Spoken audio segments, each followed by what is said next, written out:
Bueno, ahí estamos grabando la clase, después para subirla. Nosotros habíamos visto entonces los preámbulos de fe y los artículos de fe. Los preámbulos de fe eh,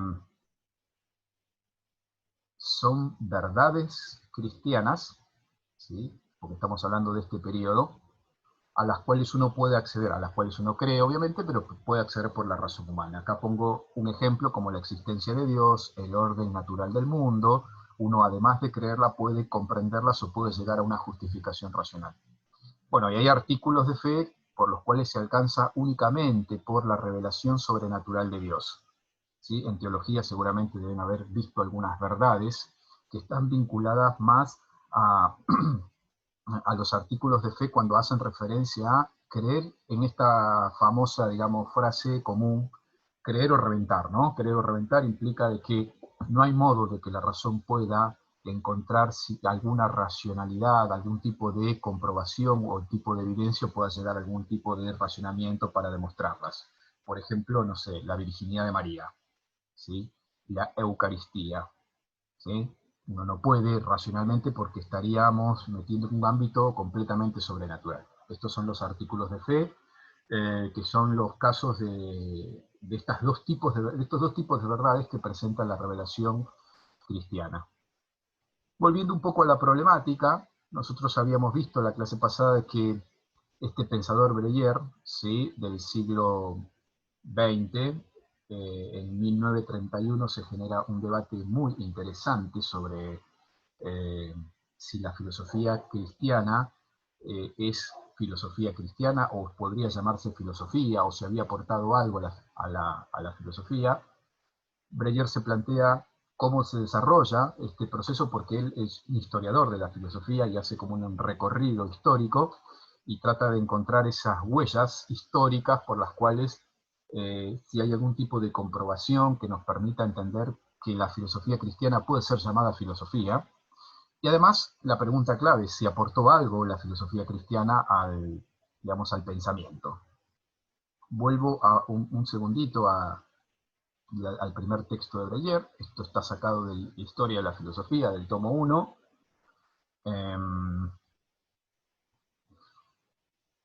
Cito a Breyer, dice, el cristianismo como religión en oposición a la filosofía, ¿sí? Esta es la problemática, dice Breyer, no se opone a la filosofía griega como una doctrina a otra doctrina.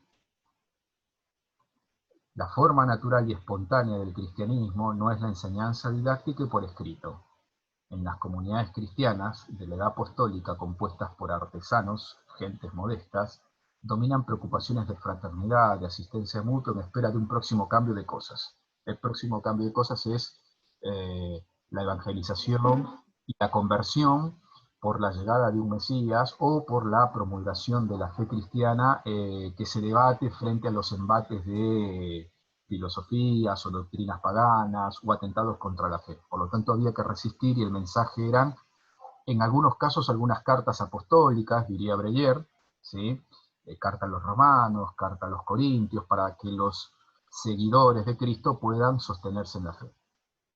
Estos son los escritos de circunstancias, ¿no? Utilizan únicamente escritos de circunstancias, epístolas, narraciones de la historia de Jesús y de los apóstoles para afirmar y propagar la fe en el reino de los cielos, ¿no? En ese reino que vendrá, que llegará y que nosotros si no nos convertimos seguramente no alcanzaremos ese otro mundo.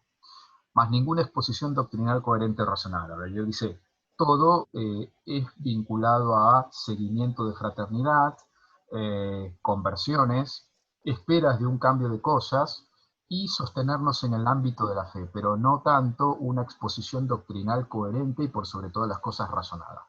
Por eso, la fe y la razón son como líneas paralelas que no se encuentran. Esta es la posición del racionalismo, ¿sí? Son posiciones que no se encuentran, por lo tanto, no podemos confundir los ámbitos. Breyer es tajante en esto, dice, ¿no? El cristianismo no aportó nada. Cristo llamó a seguirlo, pero no enseñó filosofía. Los primeros cristianos no se organizaron como escuelas, sino como fieles para compartir la vida. Claro, la posición de Breyer con respecto a esto. Hay dos salvedades que hace Breyer en el ámbito de este periodo de la historia. Una es San Agustín y la otra es Tomás de Aquino. Sin embargo, concluye de que, si bien es cierto, hay como una especie de, de intentos, ¿sí? Finalmente la arbitrariedad siempre queda bajo los designios de un Dios todopoderoso. ¿Sí? En el caso de Agustín, dice una cosa es el Agustín de la juventud y otra cosa es el Agustín de la madurez. El San Agustín de la juventud opta por un platonismo, por un neoplatonismo, pero digamos finalmente en la conversión de San Agustín, recuerden que San Agustín, esto lo habíamos visto en la clase pasada, San Agustín eh, va pensando como va viviendo de alguna manera. ¿Sí? Por lo tanto, el Agustín de la madurez ya opta por un cristianismo. Por lo tanto, la arbitrariedad de este Dios todopoderoso siempre queda por encima de un intento de dato razonable. Él desarrolla el pensamiento de Agustín y de Tomás y va manifestando, digamos, la distinción entre el Agustín joven y del Agustín maduro, digamos, ¿no? Que opta siempre por el cristianismo. Rescata un poquito más en el ámbito de Tomás de Aquino, porque Tomás de Aquino dice, primero, porque Tomás sí realiza una autonomía entre los ámbitos de saberes, ¿sí? Entre la filosofía y la teología. Distingue, eh, pero la distinción en Tomás de Aquino no implica el complemento. Sin embargo, hay una autonomía de la filosofía y hay una autonomía de la teología como saber. Y además por otra cuestión, porque Tomás de Aquino tiene como autoridad no a Platón, sino a Aristóteles. Aristóteles hablaba de ese orden natural. Por lo tanto, asume ese orden, pero finalmente cuando Tomás de Aquino intenta complementar esto, lo que hace es subordinar todo al Dios creador. Por lo tanto, aun cuando rescata la figura de Aristóteles para poder darle como una especie de autoridad dentro de la filosofía, manifiesta de que Tomás de Aquino subordina a este Dios todopoderoso a las cuestiones también que deberían ser completamente autónomas. La certeza filosófica de Aristóteles está subordinada finalmente al dato de fe. Y concluye, ¿no? Concluye Breyer textualmente con esto, ¿no? Al orden racional del helenismo, ¿no? Filosofía griega que se va eh, mezclando, que se va sincrónicamente influyendo, digamos, en cierto ámbito inclusive romano, ¿sí? A esta suerte de contextualización, se opone la arbitrariedad de una voluntad todopoderosa inserta en el tejido de las cosas.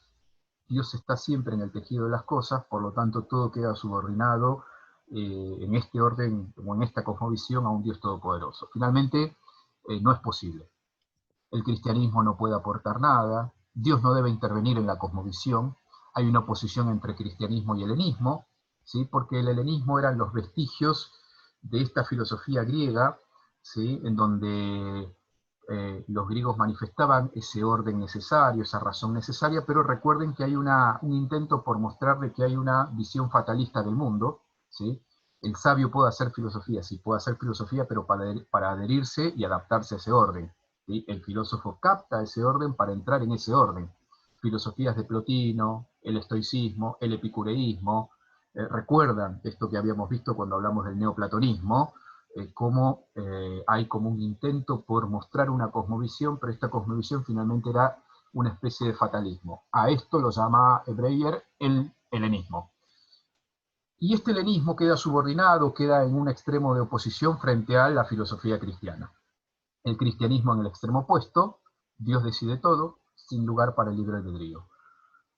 Uno podría pensar en este punto y hasta en cierta medida razonable, digamos, ¿no? ¿Puede haber una matemática y uno podría ser cristiano? Sí, puede haber una matemática y uno manifestar su fe cristiana, esto es válido, es posible, y de hecho lo es, inclusive actualmente. Por eso hablamos de que estas relaciones de confrontación son relaciones también de confrontación que se dieron en un marco y en un periodo que se inicia acá, que se pone en debate en el siglo XVIII, XIX con la Ilustración, en el siglo XX, pero es un debate completamente actual, digamos, ¿no? Ahora, que yo pueda hacer matemática y ser cristiano no significa que mi matemática es matemática cristiana, ¿entiende? Por lo tanto, la relación que aparece acá es una relación de oposición extrema, en donde no hay puntos de contacto. Después vamos a desarrollar un poquito esto de la armonía jerárquica. Seguramente las ciencias que son más exactas, científicamente, al modo ilustrado de decir científicamente, quedan como más separadas del ámbito de las ciencias más humanas, por ejemplo la filosofía, por ejemplo la ética. Sin embargo, vamos a ver un poco más adelante que hay puntos de contacto, digamos, ¿no? Porque una cosa puede implicar un ordenamiento dentro de dentro del mismo ámbito, por ejemplo, la física, la biología o la matemática, pero cuando hablamos de verdades que trascienden un poquito el mismo ámbito, hay que verlo en perspectiva, y el peligro es pensar de que un pedazo de ciencia o un fragmento de realidad puede acotar la verdad absoluta de todas las cosas, ¿no? Entonces, en algún punto, no hay tanto contacto entre una matemática y un cristianismo, ¿sí? Salvo la religiosidad. Esta matemática no es cristiana, pero esto no significa que la matemática tenga la última verdad sobre un ámbito que es bastante acotado, ¿no? O la biología, o la psicología, y muchas más ciencias que por ahí, en algunos casos, las más humanistas, tienen más cercanías con estas reflexiones, pero en otros casos por ahí no tanto. Bien, este es el debate, ¿no? Ahí tienen la foto de Breyer, ¿sí? Y ahí tienen los libros. Este libro lo encontré, estos tomos los encontré en internet, estaban ahí, y son los mismos que yo tengo acá en casa, ¿sí? Cuando tengo un amigo que está estudiando ingeniería, un amigo más grande que está estudiando ingeniería, y me dice: Jorge, cuando estaba en la facultad, me dice, eh, mi papá me regaló unos libros de filosofía porque estaba cursando filosofía. La verdad que yo leí algo, me dice, pero no sé, los tengo ahí en casa. Por ahí a vos te sirve. Sí, dale, yo dije, un librito. Y cuando me trae los libros, eran los 3 tomos de Emile Breyer. Sí que los tengo acá, gracias a Dios, y es muy imperdible, digamos, ¿no? Así que estos mismos los tengo acá en casa. Eran los 3 tomos de una de las primeras ediciones de la historia de la filosofía de Emile Breyer. Cuando vi el nombre, vi los tomos, me quería morir. Bien, esta es la primera posición dura de, del no contacto.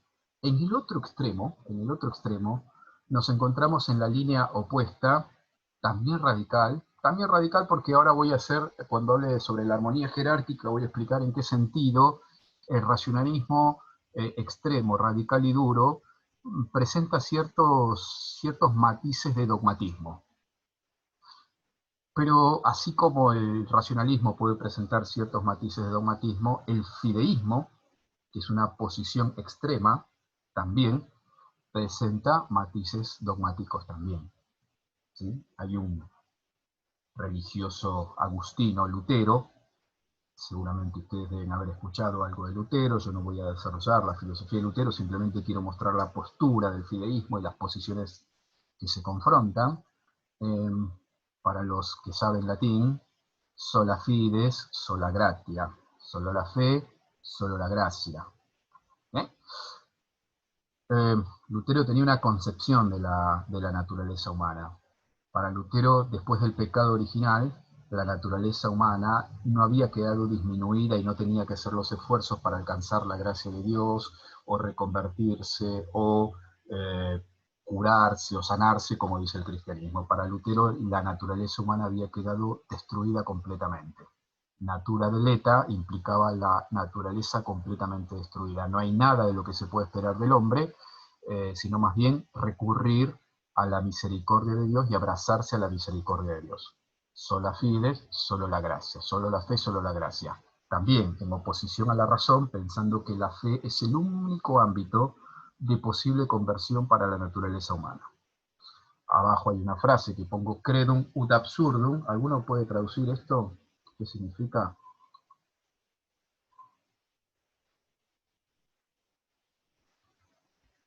¿Se les ocurre algo?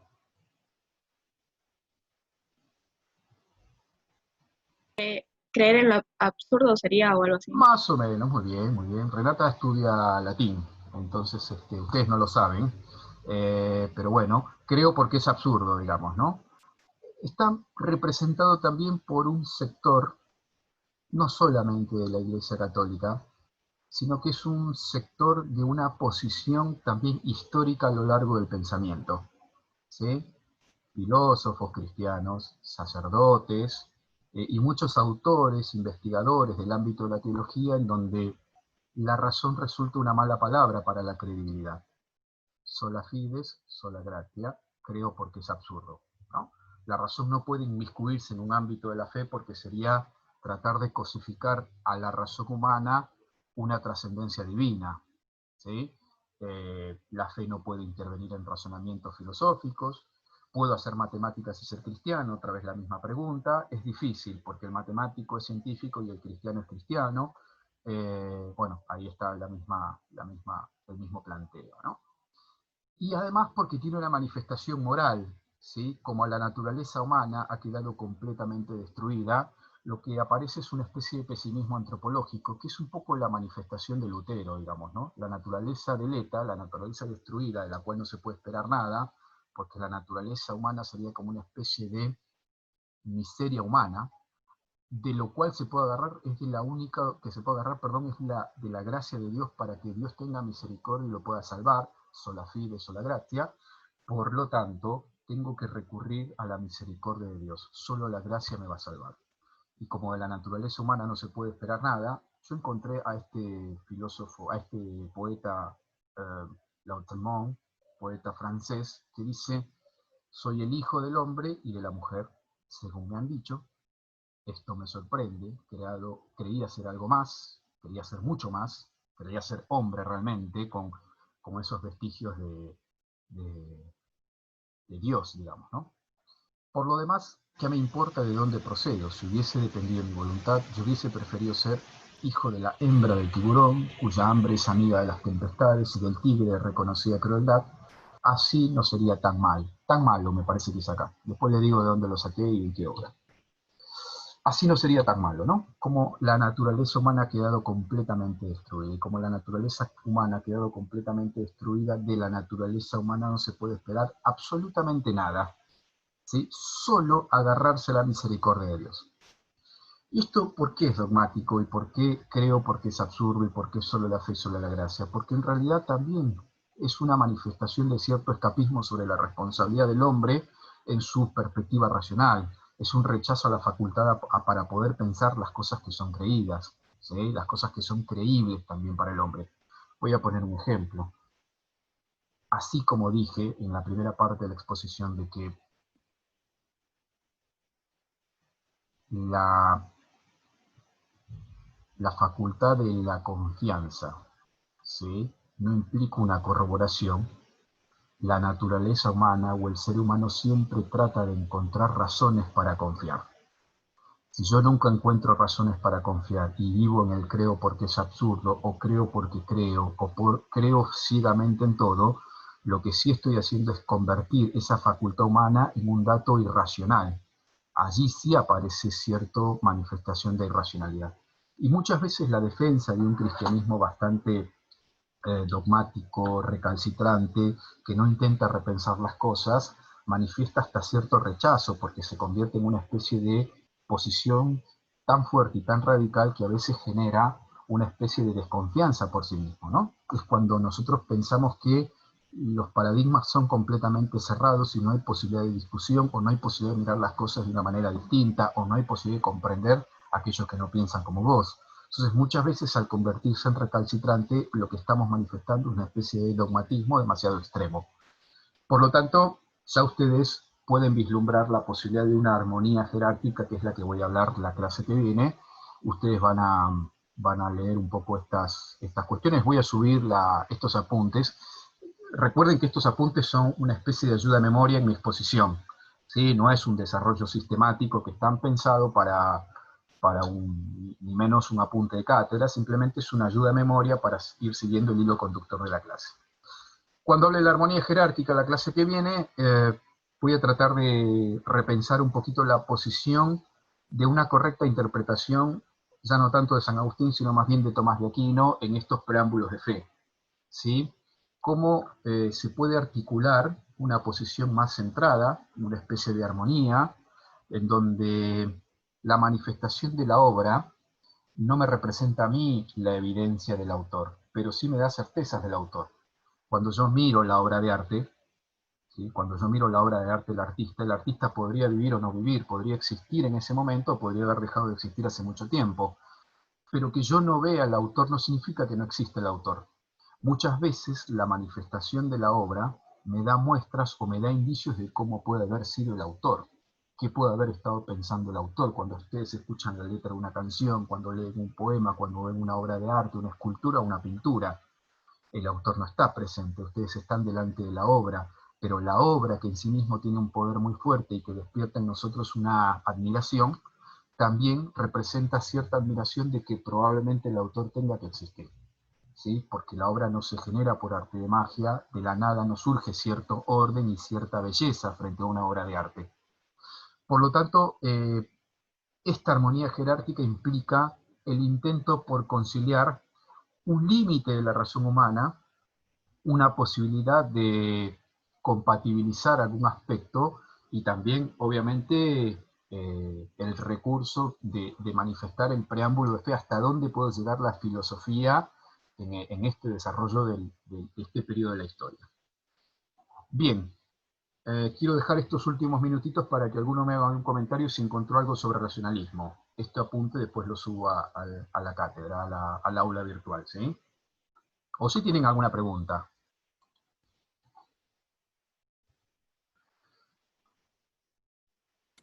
Profe, yo busqué, pero es más o menos lo que dijiste, los representantes y un poco del origen. Bueno, perfecto. ¿Alguna ampliación de la información? Después tenía como que había tres tipos de racionalismo, pero también estuviste hablando un poco. El Ah, teológico, inmanente y lógico. claro, porque se dan en distintas especificidades, ¿no? En el ámbito teológico puede haber cierto intento racional por cosificar a Dios desde la perspectiva de la razón humana, ¿sí? En el ámbito filosófico también. Ah, y el trascendente también. Ok, perfecto, muy bien. Igual eso, esto que vos encontraste como información, tenerlo en el archivo, tenerlo en la carpeta, porque es complemento de lo que nosotros vamos viendo. Nosotros Sí, presentamos los sí, temas de sí. manera general, ¿eh? Lo Bien, tengo impreso y lo pongo en la carpeta. perfecto. ¿Algo más? ¿O alguna pregunta? De mi parte no. Profe, Profe, que... Sí, Luciano. Hola, Luciana. yo encontré también, y te lo quería comentar para ampliar o afirmar, que se hablaba del mecanicismo de los racionalistas, que ellos creen o que ven al mundo como una gran máquina Una que se máquina. puede, claro, que se puede analizar y que las cosas ocupan un lugar en el espacio, el lugar que les corresponde, Muy bien. algo así. Muy bien. Cuando veamos filosofía moderna, te voy a pedir que traigas a colación esos ejemplos. Tenelo guardadito ahí, ¿sí?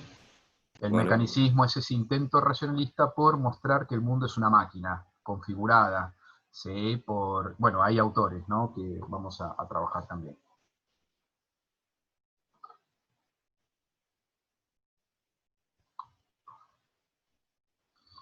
Bueno, vamos a cortar la grabación.